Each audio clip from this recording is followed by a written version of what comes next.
They smile when you walk into the room, but the moment you leave, the real conversation begins. You don't hear it, but trust me, Machiavelli would. He never believed gossip was harmless chatter.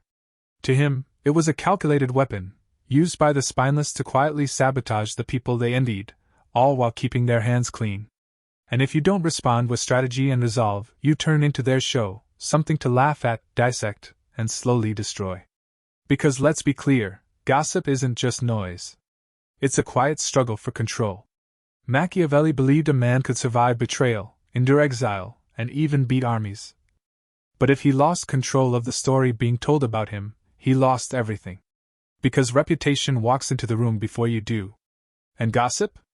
It poisons that reputation like venom in a fine drink, slow, almost invisible, but deadly. So here's the hard truth. You don't win against gossip by getting emotional or lashing out. You win by mastering the board. And Machiavelli handed us 5 cold, effective moves to do just that. First, never respond how they expect. Gossipers live for reactions. They want you to flare up, justify yourself, start explaining. Because once you do, the damage is done. Just by acknowledging the rumor, you give it life. Machiavelli would have said it straight. A man who explains himself is already under suspicion. So when the whispers reach your ears, here's what you do, something unnerving. You smile. Pretend it amuses you, even if, deep down, it stings. Because silence, when used right, screams strength. It tells everyone watching that you're unbothered, still in command. That you've heard the talk, and decided it doesn't even warrant a reply. That kind of calm? It rattles the people spreading it. They expect a wildfire, and instead, you give them frost. Which leads right to the second rule. Handle the weakest link without noise. Machiavelli knew the gossiper rarely works alone. There's always someone playing messenger, pretending to help, by passing it along. But true friends don't carry rumors, they stomp them out. So when someone drops gossip at your feet, they're not being helpful. They're testing your reaction. They're watching, will you lose it? Will you go after someone? Here's what Machiavelli would do. He'd trace the trail, not to the loudest voice, but to the most fragile loyalty. And that person? Gone. Quietly removed from the circle. No fights. No warning. Just space. Just silence. Because gossip dies fastest when it runs into confusion. When the gossiper doesn't know who outed them. When they start to feel eyes on their back. That fear? That's the gold Machiavelli played with. But if you want the poison never to spread in the first place, you've got to use Rule 3. Become unpredictable. Gossip survives off patterns. People who are easy to predict give enemies a playbook to work from. They know how you'll react, what you'll deny, and how to trap you in carefully twisted half-truths. Machiavelli said a leader should seem like all things, and be none of them. So if you're always serious, crack a joke out of nowhere. If you're usually warm, go cold. If you're always around, disappear for a while. These shifts throw a wrench into their favorite tool, narrative. They can't pin you down, and that uncertainty shakes their confidence. Because gossipers hate what they can't define. Now, Rule 4, that one cuts deep. Publicly lift someone else up. See, gossipers try to rise by tearing others down. Machiavelli wouldn't waste breath defending himself. He'd spotlight loyalty. Use your praise like a blade. At a meeting, in a group chat, even online, highlight someone who's never wavered. Celebrate their excellence. This does 2 things. It draws attention away from you. And it isolates the gossiper without ever naming them. They'll feel it. So will everyone else. Machiavelli wasn't into drama. He was into design, actions that echo, not explode. But the final move? That's the kill shot. Turn the gossiper into your pawn. Machiavelli kept enemies close, not out of trust, but because they made better tools than threats. If you know someone spreads stories, don't call them out. Feed them. Slip them tiny, harmless bits of info, just enough to puff up their ego. Then, sit back and watch. See who they tell. How they twist it. How fast it gets around. Before they even realize it, they're working for you. And if they ever do turn dangerous, you'll already have the rope they gave you to hang them with. Because gossipers? They're not bold. They're scared. Scared of being ignored. Scared of being powerless. Scared of someone like you, someone playing the long game. Machiavelli didn't crush his enemies with rage. He used precision, surgical, clean. And gossipers? They're just snakes waiting on winter. They'll deny everything. Even caught in the act, they'll tilt their heads, flash a fake smile, and play the victim. I was just concerned. I was only repeating what I heard. Or the sneakiest one. I thought you should know what people are saying. But Machiavelli? He'd see right through it. He knew gossip doesn't start in anger, it starts in jealousy. The gossiper resents your presence, your confidence, your calm. But they're too weak to face you directly. So they bleed you in whispers, drop by drop, word by word. That's why Machiavelli would never argue with them. Because defending yourself? That's their game. He'd play a different one. One they never even notice, until it's too late. So let's break this down in a real-world scenario. Say you're at work. Or a family gathering. Or among friends. And suddenly, things feel off. People glance weirdly. Speak differently. You feel the shift. You're the topic, and someone you trusted is at the center of it. Your gut says to confront. To clear the air. But Machiavelli would ask, why show your hand? Why let them know you've caught on? Instead, you become silent. Watchful. You start seeing who avoids eye contact. Who goes quiet around you. Who suddenly stops sharing like they used to. And then Rule 2 kicks in. The weak link gets removed. Not loudly. Just replaced. They're not on the project anymore. They're not in your inner circle. You've drifted, and no one knows why. But the kicker? You act like everything's fine. Maybe even happier. And that scrambles their brains. They expected drama. Instead, they got confusion. Their gossip didn't damage you, it changed you. And they don't know how. Which drives them nuts. Then the twist. They try to get back in. You'll get random texts. Forced small talk. Fake normalcy. This is where you strike with unpredictability. Sometimes you're warm. Sometimes you're distant. And sometimes? You say nothing at all. You break the rhythm. You leave them guessing. And once they're unsure, their power crumbles. You take away their pattern. Machiavelli believed people don't act randomly, they calculate based on what you've done before. So if you want to break their grip on you, you have to shatter their ability to predict you. And when you choose to lift someone else up in public? That's your power play. Gossipers survive off attention the way fire needs air. But when you deliberately spotlight someone they've ignored, someone loyal but quiet, it changes the entire dynamic. Suddenly, the attention shifts. And more importantly, you raise the bar for what earns your approval. Now the gossiper feels uneasy, like they could be replaced at any moment. And for them, there's nothing more terrifying than becoming irrelevant. But the real masterstroke? Turning them into a source. Once you've figured out who's been whispering, and you've made sure their words don't damage your standing, Machiavelli would flip the game. He'd use them. Feed them bits of nonsense. Let them overhear you're planning something bold, something harmless but dramatic. Maybe hint that you're teaming up with someone unexpected. Then you sit back and wait. You listen. You learn just how far your words travel. Whose mouths move too fast. Whose ears are always open. It's not gossip anymore. It's intel. And now you're the one in control. But Machiavelli would slip in a final warning. Never treat a gossiper like the villain. Treat them as a symptom. Because gossip doesn't grow in a vacuum, it grows in systems that reward it. Places where weakness is allowed. Groups where charm matters more than competence. So don't just cut out the gossiper. Redesign the room they thrived in. Make loyalty something visible. Make disloyalty expensive. Make strength the trait people look up to. That's how you kill gossip, not just today, but for good. To Machiavelli, you're never a victim of rumor. You're the one building the reality people buy into. And when you shape what people believe, you shape where the power flows. Power doesn't always walk in wearing armor. Sometimes it whispers before you even show up. That's what gossipers do. They set the tone ahead of you. They soften the ground beneath your feet so your words land differently. They twist your image just enough to make others question what they used to admire. Machiavelli would call that the invisible ambush. But what made him different was that he didn't just respond, he saw it coming. He believed your reputation is like armor. And once it cracks, every enemy suddenly grows brave. So what did he do? He acted before the gossip ever had a chance. He protected himself by crafting the myth. Gossip needs a vacuum, it spreads best when the truth is murky. So instead, you give people something stronger. You give them a story that's too sharp, too bold, too unshakable to be twisted. Machiavelli walked through rooms where people whispered constantly. They called him cold, ruthless, manipulative. And instead of denying it, he leaned right into it. He became the shadow they feared, completely, unapologetically. And the more they whispered, the more powerful the image became. It's the opposite of what most people do. Most folks try to correct how others see them. But Machiavelli knew, if you try to appear good, you invite judgment.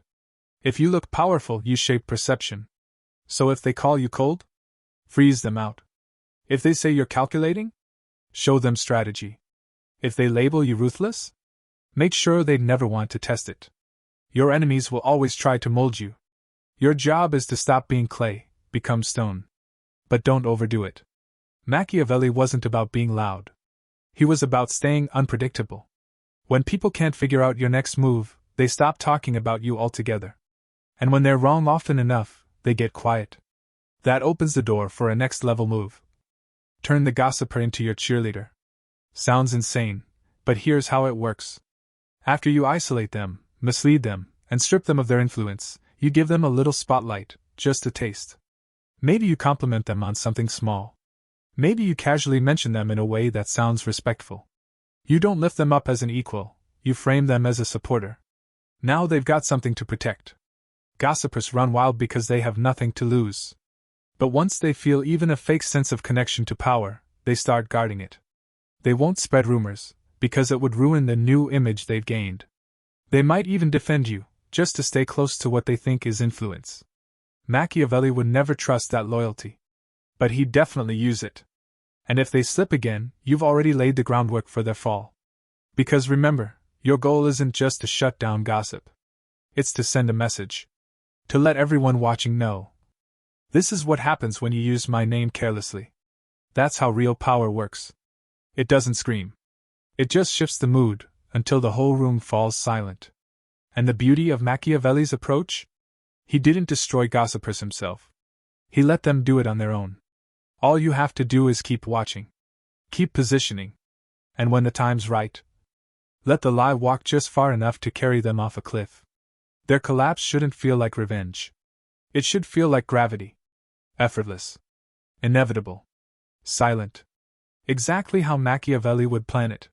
Not fueled by anger, but crafted with cold precision. Because the second you retaliate emotionally, you lose the upper hand. You come off bitter. Small. Weak. But when the gossiper implodes under the weight of their own drama, and you're standing there calm as ever? That's what real control looks like. So how do you make that fall happen? By doing the one thing they never expect. You make their audience disappear. A gossiper without a crowd is just a clown mumbling to themselves. And that's what Machiavelli understood better than most. He didn't just control the enemy. He controlled the room around them. Every social space has its hidden hierarchy. The respected, the feared, the irrelevant, and the useful. Gossipers think they're in the respected group. You move them into the irrelevant, without ever saying a word. You do it quietly. You do it for good. Start by sowing doubt about their credibility. Not by accusing, by noticing patterns. Say something simple like, "Isn't it weird how they always seem to know everyone's business?" Or, "You ever notice they're around whenever drama starts?" You're not attacking them. You're helping others see the dots they missed. And once those dots connect, the silence does the rest. Let them keep talking. Let them spin their stories. But now your silence says more than any response. You look them in the eye. You give a faint smile. You don't react, and that speaks louder than anything else. The people around you? They'll feel it. They'll sense the shift. Because here's the truth Machiavelli knew that most don't. Gossip always reveals more about the speaker than the subject. The more they talk, the more desperate they seem. The more stories they spread, the more insecure they look. So Machiavelli wouldn't silence them. He'd amplify their voice. Just enough to let it echo right back at them. And when they finally take it too far, say the wrong thing about the wrong person, you won't even have to move. The whole room will see them for what they are. Not clever. Not connected. Just noise. And me? I'm the one who never blinked. The one who stayed above the mess. But if Machiavelli were watching, he'd whisper one last move. The one most people don't have the guts to make. He'd turn the fall of the gossiper into a silent message. No boasting. No pointing fingers. Just letting the room figure it out on their own. My silence would start to feel like legend. My unpredictability, like myth. And suddenly, people start thinking. If that person got taken down just for whispering, what happens if I even try? That's where real power lies. Not in constant defending, but in a few calculated, unforgettable endings. Because gossip doesn't just fade. It dies when people start asking, what if this gets back to them? That's the space Machiavelli lived in. Where your name alone changes the way people move. Where folks start watching their tone, even when you're nowhere in sight. And when you reach that point, you haven't just silenced the noise. You've built something far more rare. You've become untouchable. By now, the gossiper's gone quiet. But don't confuse silence with surrender. Machiavelli would tell you. A wounded enemy isn't neutralized until you give them a new role to play. Leave them with nothing? They'll come back, humiliated and bitter, sharpening their knives in the dark. Because gossip isn't just what they do, it's how they survive. When someone can't rise through skill or strength, they try to climb by tearing others down, bit by bit. Until they're standing just a little taller in the rubble. That's why Machiavelli's final move isn't punishment. It's containment. You don't crush the gossiper, you cage them. But you make the cage look like a throne. You assign them some flashy little role. Something that feels important but holds no real weight. Let them feel special. Let them feel watched. And while they chase appearances, they're too distracted to cause problems. More than that, others see what's happening. They realize that what you're really doing isn't kindness. It's control. This is how real rulers play the game. Not by stomping out every threat, but by reshaping it. So while that ex-gossiper smiles in group photos, while they nod in meetings like they still matter, you and everyone else know they've been politically neutered. Machiavelli used this exact tactic in court. When a rival couldn't be eliminated cleanly, he'd turn them into a living symbol of his dominance. Everyone remembered who they were. And now, everyone saw what they'd become. And that transformation? It sent a louder message than exile ever could.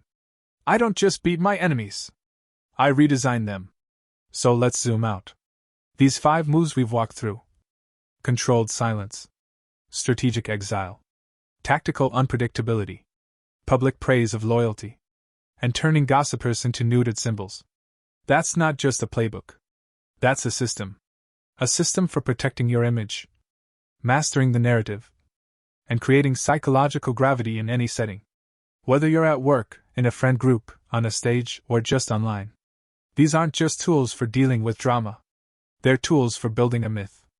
Because Machiavelli believed there's no worse fate than having power and still looking weak. And gossip? That's the first crack in the armor. So you don't let it fester. You don't let whispers steer your story. You walk in like your presence alone carries weight. Sharp. Focused. Silent, but heavy. Let them whisper. Let them scheme. Let them think they're winning. Then, without a fight, without a scene, you pull the ground right out from under them. Quietly. Because there's a point where words stop being weapons and start becoming footnotes. That's what Machiavelli really wanted. Not just silence from enemies, but their complete irrelevance. When the gossiper's voice is so soft, so pitted, that they're no longer feared, they're ignored. That's not an enemy anymore. That's a warning sign for everyone else. But how do you stay above it all? By mastering the last and most invisible layer of power. Your reputation. The version of you that enters the room before you say a word. Machiavelli knew it didn't matter how sharp your strategy was, or how clever your tactics. If your reputation was weak, you were walking into rooms already compromised. So if you want to be immune to gossip, not just resistant, but immune, you've got to build a myth so solid, so specific, so sharp, that rumor has nothing to cling to. This isn't about being liked. This is about being understood deeply. That you are not to be taken lightly. That speaking your name carelessly isn't casual, it's dangerous. That your silence isn't absence. It's warning. So you carry yourself like a weapon. You don't explain. You don't chase clarity. You let your actions hang in the air, smoky and sharp. You don't hand out compliments freely. But when you do, they lift mountains. You don't punish often. But when you do, it becomes legend. And all of this creates what Machiavelli prized most: deterrence. Gossip only thrives when people feel safe to speak without consequence. But the moment someone pauses and thinks, wait, what happens if they hear about this? The rumor dies before it's born. Because fear protects you when you're not there. Not charm. Not popularity. Fear. And the ultimate form of control isn't when people chant your name.